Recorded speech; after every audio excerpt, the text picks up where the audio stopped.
Skill ఎడ్యుకేషన్ని compare చేయలేము మామ. అలా అని కంపేర్ చేయకుండా ఉండలేము మామ. బాధగా ఉంది మామ. చాట్ బండ్ పెట్టుకునేటోళ్ళు, పానీపూరి అమ్మేటోళ్ళు, బిర్యానీ పాయింట్ నడిపేటోళ్ళు, స్వీట్స్ తయారు చేసేటోళ్ళు వేలల్లో లక్షలు సంపాదిస్తున్నారు మామ. కానీ డిగ్రీలు, పీజీలు, పిహెచ్డీ చేసేటోళ్ళు మాత్రం 15,000కు 25,000కు కొట్టుకు చేస్తున్నారు మామ.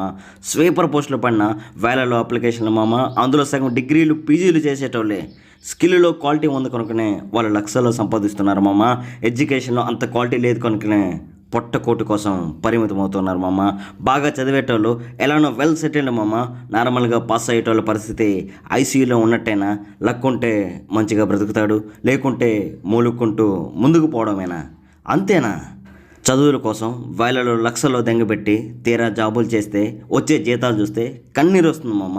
చదివిన చదువుకు తగ్గ జాబులు లేవు. అలాని ఫాస్ట్ ఫుడ్ సెంటర్ పెడదాం, ఏదైనా చిన్న బిజినెస్ చేద్దామంటే సిగ్గు నమోసి ఊర్లో దింగుతారని భయం.